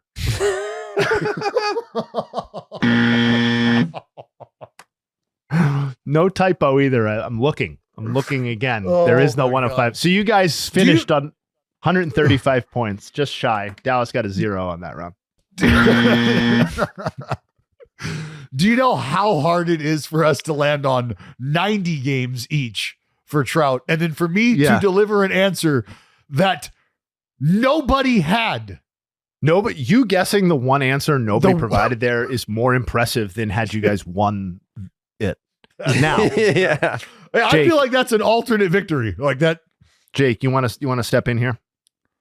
Yeah. So after careful review of the results, Jay and I realized that Even was if you guys impossible to got the win. top 2 answers of every question, it was impossible to win. You yeah. motherfuckers! Yeah. I've been Hold telling on. you, Jared. Hold on. I've Yeah. been telling you. No, We've just been this time. Just this getting- time. No, yeah, just this time. My ass. We've been getting bent over this motherfucker this entire time. This entire time. I knew it. I fucking knew it. I fucking knew it. These slimy fucks. Oh. This is what happens. You put all these fucking nerds in a room. Here we Wow, go. are you I hearing this got an Discord? idea. Let's completely fuck them. Never vote for him again. Never vote for his team again after This that. is unfucking real. Unreal. You want to know why? You want to know why I'm a conspiracy theorist? Because the shit is real. Because I'm living it. Because I live it. It's not a fucking lie. Because I live it. Oh Yeah. my God. Yeah. Yeah, tough rounds. So it turns out you guys couldn't have won that one. Wow. But Was there any Jake, thought to go ahead. adding more questions? Jake, go ahead. Yeah, so maybe a little bit of a premature reaction from Dallas there because we have implemented a bonus question. Okay. It'll be between Jared and Dallas. You have to decide who you want to answer it. There's one number one answer. If you get it, it'll put you over the top. You'll get 3 seconds. Whoever wants to do it, go ahead. You get it. You don't. You don't. It's there's You get one one answer. You get 3 seconds. You have to decide. Oh, did you guys not get it? Wham, sorry. Looks like they lost. That's unfortunate, guys. Yes, that's exactly right. And only one of you gets the answer, so you have to pick it. I'm going to tell you. Look, Jared, I am in no mental state right No, now. you're not. I'm not. I'm just No. not. And I'm going to be honest. Oh, step I'm gonna up, lead- Dallas. I'm going to lead from the front. And this is not. I can't. I am in no emotional shape right now to do this. But don't you think the payoff of all this when there's a clip put out of you having a mental slimy breakdown, fuck. that the payoff Yeah. of you getting the question right to put us over the top would be more justice than if I get Yeah. it right? I'm we gonna all be agree ex- it's Dallas. I think it has to be Dallas. That's Yeah. great. Yeah, No. if I get it right, then it really doesn't hit home as much as if Dallas defeats the discourse. Right. Is this what is it? Is it math? Tell me what it's going to be. Nope. The question could not be any more straightforward. It sounds like a slam dunk answer, Dallas. I mean, if there's one. Listen, 65 Jake told. points. Yeah, Jake told you that the math says that if you get it right, the results would put you over 200 points with your 135. So in theory, it should be an obvious answer. Yeah, Fuck. it sounds like it's the most obvious answer that we've had in quite some time. Ugh. I don't know how this all like now I'm just on an island.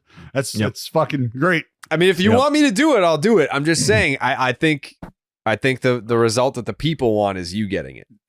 And remember, you get 3 seconds, Dallas. Oh, 3 shit. seconds. Are you gonna? I mean, that is. I've What got are no they- chance.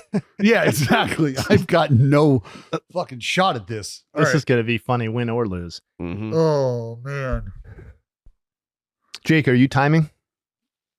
I'll give a 3, 2, 1, and Okay. Great. Are you ready, Dallas? No.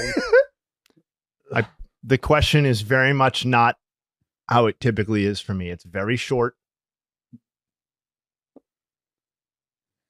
And it's just a straightforward answer. Fine. Fuck it. We'll do it live. All right, let's go. You got this, Dallas.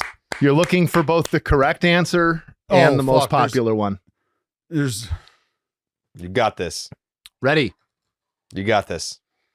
This is everything you've ever worked for. Oh no, it's not. Hold on. I need to.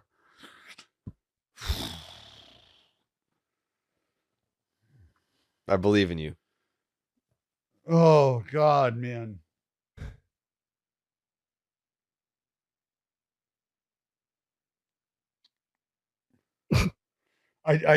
I'm so flustered right now. This will be the biggest win we've ever had. Yes. I am so flustered. Dude, I can't. I don't want to do this. You're ready. You're ready. You have a chance to take down the Discord once and for all. Oh my God, man. One shot, 3 seconds. Go. Fuck it. Here we go. Bonus question. Who won the World Series in 2005? Chicago White Sox. Let's go. Let's fucking go, son my dick. Let's fucking go. Pale hose, bitch. Get off my nuts. That's what the fuck I'm talking about. That's what the fuck I'm screaming. That's what the fuck I'm screaming. Good job, Dallas. Well done. When there was a moment of silence, I panicked. I was like, please say the White Sox. I swear to God, I almost said Dwayne Wise. Because that would have been wrong. Medals. Well, just because I always like, I will die on the hill that's like the greatest catch ever made in the perfect game and the blah, blah, blah. But it was, just. He's I feel good about it. Yeah, he's electric right now. Feel good about it. Yeah. Feel great about it. They tried, Jared. They tried. Mm-hmm. Hey, that was a clutch performance. I had faith in you. I knew it all along. Yeah, that was big time. That was big. Good job, buddy. Good job to both of you. Couldn't have gotten. Listen, man, who's to say that if you guys don't both do your part, maybe you get to a point total where the bonus question doesn't even help you. Right. So true. So are we just going to blow past the idea that I don't think that this is probably happened multiple times? No, it's never happened. We just have never had a shot in hell. Like it's like, this one only comes out to 187, but they'll never fucking get it anyway. So. The immediate reaction to this particular feud was that it was way too hard, and that, like I said, I did it at 8:00 in the morning when my brain is humming at its optimum efficiency, and we'll never do that again. Well, you guys overcame anyway, thanks to the Chicago White Sox. That's right. Thank you to the White Sox on that. Yep. Oh, big time. Anyways. How good can you be? MVP.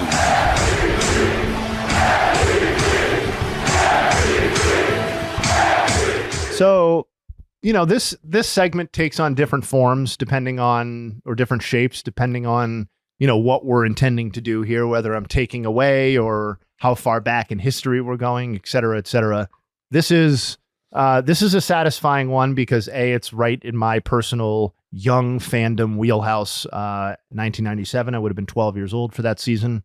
So that's fun. That's right when I really became locked into the sport in a kind of a different way. And secondly, it is an absolute fucking banger of a season as it relates to who got the hardware and what pitching was doing overall in Major League Baseball. Pedro Martinez in the NL for the Montreal Expos, his final season with the Expos before beginning his epic run with the Red Sox. And Roger Clemens, who we seem to talk about every single segment at this point over the offseason, or this segment rather, in his 1997 campaign with the Blue Jays, his first one there. So let's get started. We'll do Pedro first. Obviously, his final season in Montreal, as I said, he led Major League Baseball in ERA, complete games. That's a 1.90 ERA. He had 13 complete games and WHIP 0.93.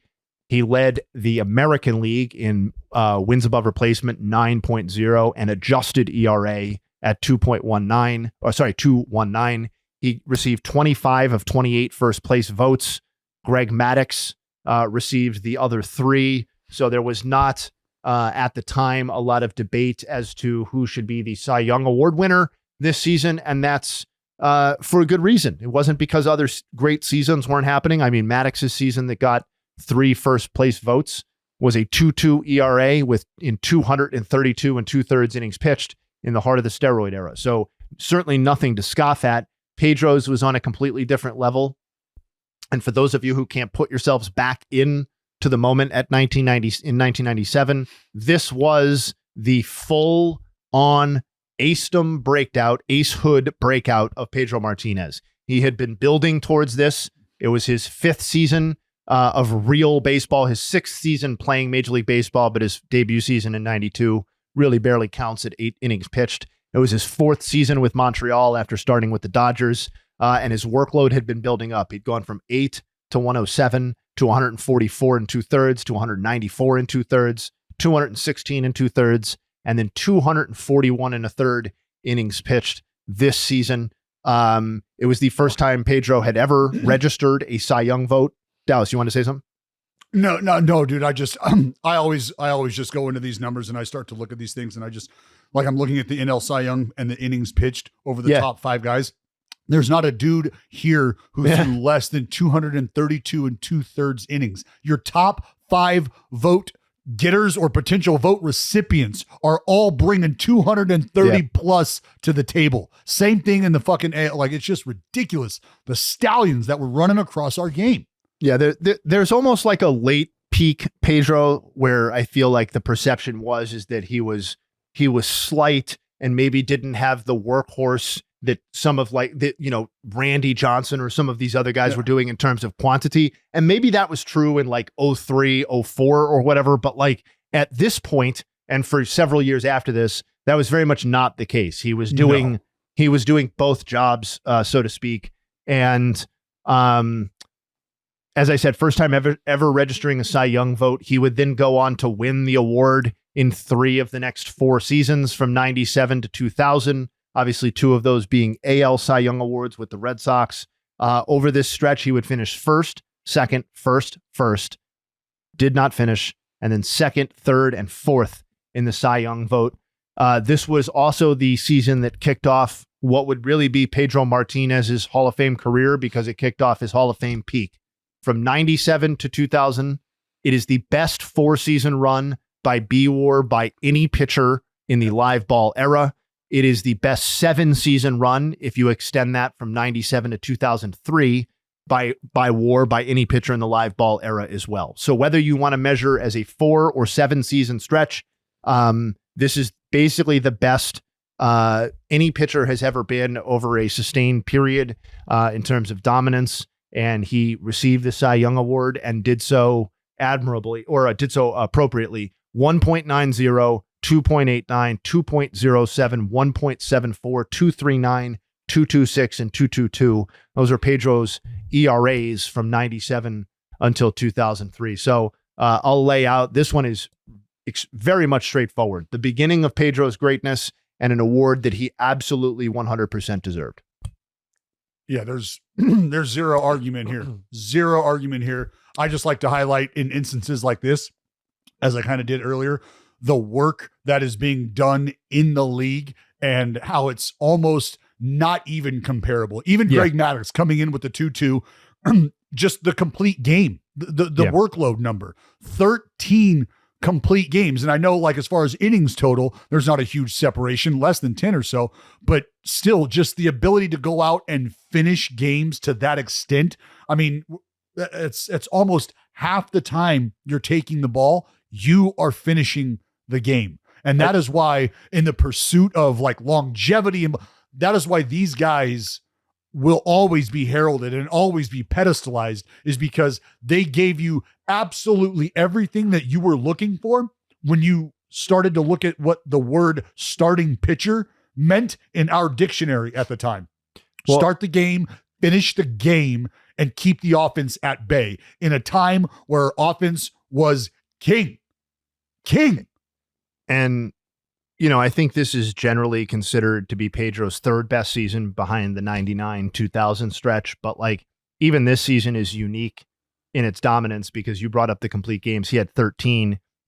He would never have more than 7 in any other season in his career. And in fact, had only 12 combined across 99 to 2000. No, I'm saying like, so his 99 and 2000 are considered his most dominant seasons or whatever. And yet those 2 seasons combined, he had fewer complete games than he delivered in 97 alone.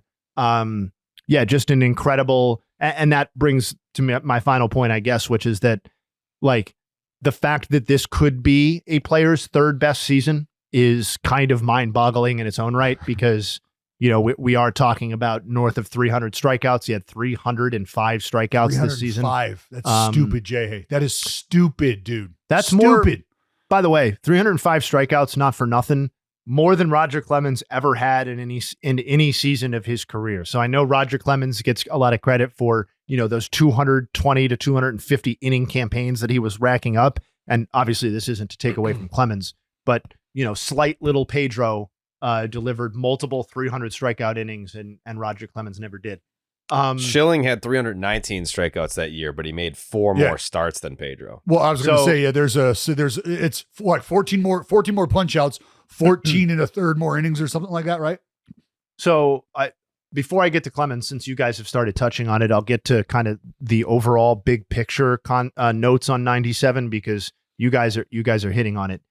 It was unprecedented in terms of singular pitching accomplishments happening in the same year.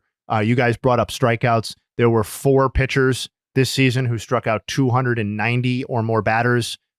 Clemens, Pedro, Schilling, and then Unit as well. It is the only season in modern baseball history where 4 pitchers struck out 290 or more batters in the same season. If you don't like strikeouts, it is both pitchers. And I'll get to Clemens in a second, as I said, but both pitchers ended up logging seasons worth 9 or more wins above replacement, Clemens and Pedro. It's one of only 2 times that has happened by one pitcher in the AL and one pitcher in the NL in the wild card era. The only other time was Pedro and Randy when they would do it themselves 2 years later in 99. And the only seasons in Major League Baseball history where we had multiple pitchers across the AL and NL with adjusted ERAs of 2.15 or better. So basically twice as good or half of the league average. Clemens and Pedro in 97, Arrieta and Greinke in 2015, and DeGrom and Snell in 2018. And I think to the point you guys have made, these guys were working on a bulk quantity level that those 2 later guys or 2 later pairings just simply were not. So in many ways, or in some ways, one of the most dominant single pitching seasons in Major League Baseball history. If you're talking about what did the top of the league do? Speaking of the top of the league, that was Roger Clemens. Led Major League Baseball in B-WAR 11.9. He led in wins 21, innings pitched 264, and adjusted ERA 222. He led the AL in ERA 205, complete games 9, shutouts 3, and strikeouts 292. Worth noting, those 292 strikeouts are the most that Roger Clemens would ever have in a single season in his career. So, at the time, to put you back in the moment, this was Clemens' 4th career Cy Young Award, but his first since 1991, and it snapped a streak of 4 straight seasons where he had not even received a Cy Young vote. So, lots been written about Clemens' exit out of Boston and him being washed and not the same pitcher, and maybe why that ended up not being the case, or maybe why it didn't. But either way, this was very much a redemption season in the moment for Roger Clemens. At the time, he was the first pitcher in the American League to win the pitching Triple Crown since Hal Newhouser in 1945. So basically a half century since anybody had done this in the AL. He did it. And not only did he do it, but we would learn to find out that he would do it the very next season as well in 1998, making him, not that it matters for this award, but he would go on to join Sandy Koufax, Lefty Grove, and Grover Alexander as the only pitchers to win the Triple Crown in consecutive seasons. Nobody has done that since either. By B-WAR, as I said, 11.9. This is the best season of Clemens' entire career, surpassing 1990 with the Red Sox. As I said, it's also his most strikeouts in a season. It was his best season at the time by adjusted ERA. It would be surpassed only by his 2005 season with Houston, which did not feature anywhere near the dominance that this season did, obviously, because he was 1,000 years old at the time. Stepping back from his career, it is the 4th best season by B-WAR in the live ball era by any pitcher. So I just want that to sink in for a second. Live ball era since 1920. This is the 4th best season any pitcher ever had by B-WAR, behind only Gooden's 85, Carlton's 72, and Grover Alexander's 1920. So if you want to cut it off, you could even say it's the 3rd best that really anybody who's still walking around has witnessed. And it is the 2nd best season by a pitcher aged 34 or older in baseball history. No timeline needed behind only Cy Young's 1901 season where he threw 370 innings. So obviously a much different ball game. So in many ways, you could say that I was born in 1985. I didn't really get to see Dwight Gooden's career or that season. So I could say that this is the greatest season statistically by a pitcher that I've ever seen. And he received 25 of 28 first place votes. The fact that he only received 25 of 28 is, if you were looking for reasons to be offended, maybe a little bit ridiculous. Given that Randy Johnson, all due respect, had a wonderful season for the Mariners, received 2 of those first place votes. His ERA was higher. His innings pitched were fewer. His strikeouts were fewer. His wins above replacement were nearly 4 wins above replacement fewer. So even if you think there's some sort of margin for error there, which there of course is, he was definitively worse. And Randy Myers. Yeah, that Gotta right vote. there, Jay. that is where, even in today's day or yesteryear's day, there's still a round number effect. There's still a big number effect. And that's what it was for Randy Myers. 45 saves, led the league. That stole exactly 1 first place vote from Roger Clemens. And the season that Randy Johnson had, just to put it in perspective when we talk about dominance, 264 innings for Roger Clemens, led the league. So did the 292 strikeouts. Well, Randy Johnson had about 50 innings less than Roger Clemens. 50 innings, 50 One innings fewer less. strikeout. And had 1 less strikeout, Jared. 1 less strikeout. So, listen, when we get to unit things, Cy Young seasons, I will go harder on him than I've gone on anybody. I love talking about Randy Johnson's peak. And in a lot of seasons this year wins the Cy Young for a person, what Randy Johnson did in 1997. But as we've laid out, he ran up against legitimately one of the greatest single seasons a pitcher's ever delivered. I just want to briefly shout out Brad Radke, too, who finished 4th in the voting. I believe I took him in a redraft, 3rd in the voting. I believe I took him in a redraft at one point, and it just triggered in my head that this is a guy whose peak has been utterly forgotten by most people outside of the Twin Cities at this point. But from 1996 to 2001, he threw 200 plus innings every single season with an ERA well above league average. I think that's also been obscured because of the era in which he was pitching. I mean, Brad Radke put up a 4.45 ERA in 2000, and that was worth 6 wins above replacement. Like it was a different animal back then, particularly when you were delivering 226 innings pitched per year. But anyway, Pedro and Roger will both be keeping their Cy Youngs. No door knocking on either of those living legends.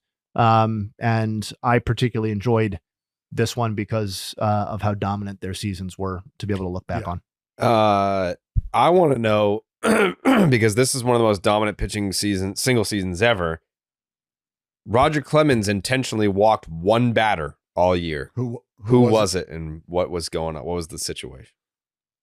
All right, is this a trivia question? No, I don't know the answer. Okay. Yeah, I do want to know. In 97? Mm-hmm. You guys should try and guess. Yeah, 97. It was the. I'm going to say A-Rod. I have the answer. You guys are not going to get this, but no, you guys would never get it. You'd never get it. Now I'm going to want to go look at the game log and understand the situation. Frank Thomas. No, but that you are as close as you can be without being correct. Basically, you guessed the team. I'm just thinking like who was on the cover of video games back then. Yeah. When I pulled up the box score and I saw who it was against, I thought that was going to be the answer. That was not the answer, though. Canseco? Nope. Ozzie Guillen. No. I don't know. I was going to say Paul Konerko, but that's not right. No. Robin Ventura. Yes. Hey. Robin Ventura was the only person. It was so you're looking for the situation. Yeah, you were right to look for the situation because there had been a runner on first Dave Martinez. Frank Thomas singled. That moved Martinez to third, first and third. Ground out. Thomas moved to second. First base freed up. Intentional walk to Robin Ventura, who they get to pitch to. Mike Cameron. Wow. Roger Clemens struck him out looking. Yeah, he did. Mike Cameron. Side note, put some respect on that name. Yeah. Oh, yeah. I'm not trying to disrespect Mike Cameron, but he was probably a less formidable offensive player at the time in 1997. Yeah, like Mike Cameron. Mike Cameron's a dude who, like, you go back and look at his numbers career-wise, and I think a lot of people are surprised. Yep. Like, oh, shit. Yep. 46 career wins above replacement. We were talking about Matt Holliday's number or whatever, 44, 45, whatever that ended up being. I mean, Mike Cameron right there. Nitpick if you want. Mike Cameron's higher than Matt Holliday. I'm not sure most people would have that. Yeah. I fucking loved watching him play, man. Same. All right, Jay, this seems like a good hop off point. You got to go at 1:30. It's 1:21. Today was a lengthy one, huh? Yeah. Fuck. Can you give me the next Cy Young or MVP for next week? Yeah, I can. Oh, yeah. And we got to do draft. Well, we also got to figure out when we're recording next week too. That's Yeah, probably an 'cause- offline conversation. Yeah, we're traveling, huh? Yeah, we'll figure that out. Doing a little travel. Doing a little. You can't call me, Jared, because my phone is fucking dead. All right. That's why I haven't been able to communicate, because my phone's dead. This is the Cy Young for. We need to make it sure it's a year that there was a Cy Young Award. 1962.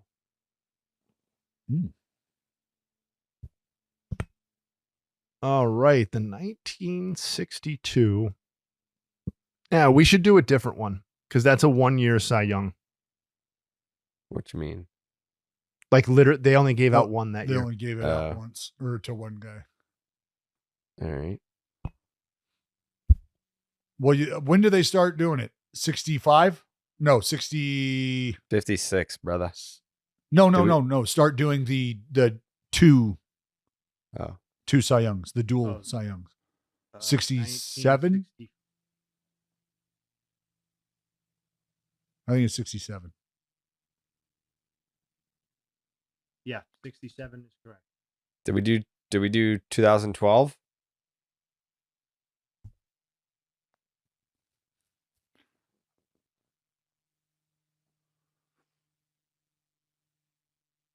No. No, we did not. 2012. Who's David that? Price and R.A. Dickey. R.A. Dickey. Price with the Rays. Dickey with the Jays. Yeah. Dickey with the Mets. No, Jays, Dickey with the Mets. Oh, the Mets. And then he got traded to the Jays because he won it. Correct. Yeah. Yep. Yeah, this was the R.A. Dickey big breakout season. 86 mile an hour knuckleball. Yeah, this is actually going to be a good one to dive into because the numbers suggest that the way that it went was not necessarily the way that it had to go.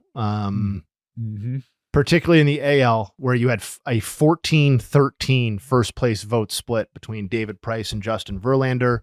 We will relitigate that on the second pod next week. All right, the draft year. We've done 1990, right? Yeah. Did we do 97?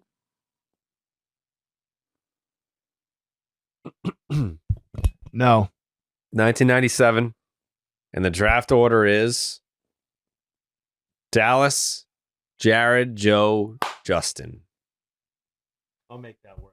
That feels like a be able to make it work situation. 97. That's Oh yeah, there's a lot of meat on this bone, baby. Baby. Oh, be careful of those havens, though. They will get you here. There's some havens lurking. There's some tasty havens, as if all havens aren't tasty. I mean, let's get real. Dallas, Jared, Joe, Justin. 97 and 2012. Wow. Magical years. Beautiful. Dallas, any final thoughts today? Yes, I would like to congratulate my dear friend, my former teammate, and newly extended manager of the Athletics, Mark Kotze. It was really cool. Great scene. Ton of the ball players. The whole fucking team snuck into the meeting, snuck into the to the ceremony or whatever, to the press conference. And it was pretty cool. Lawrence Butler actually was sitting like in the front row and, was having some fun with Kotz and, just asking him questions about, hey, don't you think it's, how lucky are you to be handed this roster just full of talent? And just, it was a great interaction. But I said it before that when Mark Kotze was hired as the manager for the club at the time and understanding the direction the club was heading, that this was absolutely the correct hire, the right man for the job and the situation. And that has only continued to grow in truth, which if you understand the connection and the vibe that he has created, the culture that has been created in that room, he's a massive, massive part of it.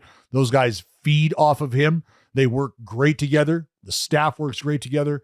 So for Kotz to get locked in again for another 3, it's a great move for the team, great move for the organization, and I couldn't be happier for my friend. Jay. Dual final thoughts for me. Follow Slab Lab. Yep. Trailers out.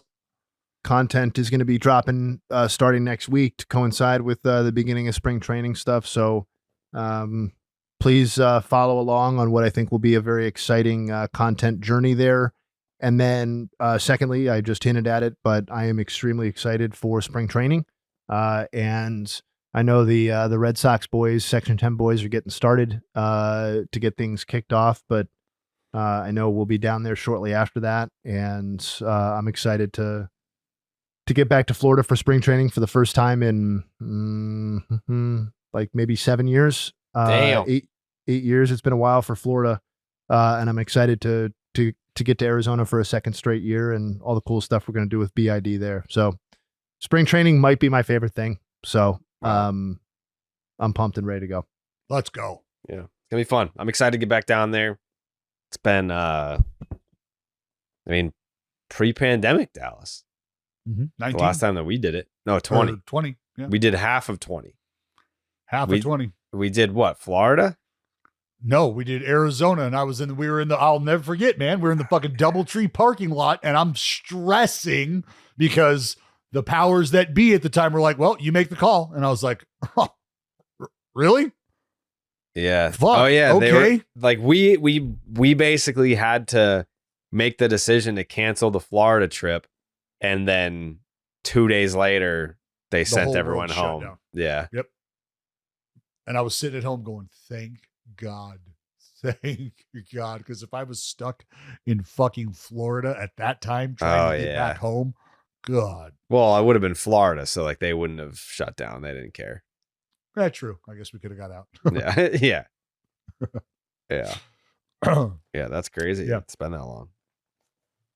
Like I've been to Fort Myers since, but we haven't done like all the other places. No.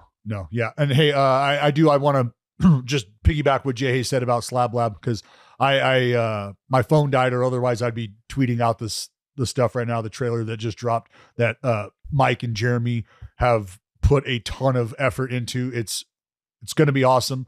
And again, that content is just based around, the in-depth pitching conversations, whether it's preparation for a game, preparation for a season, pitch grips, mentality.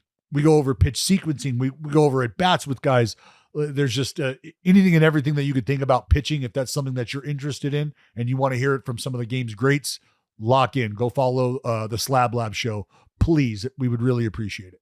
Yeah, I echo that. Jake's takes? Just really happy with how that bonus feud question played out. I think, Jay, we might have to experiment with fucking these guys over more often on the first set of questions. Fucking scumbags. Damn. It was a good idea by you. I love it. Constantly evolving, innovating. Yeah. Both of those things. All right, everyone, enjoy your weekend. We'll be back next week live from spring training. We'll be there.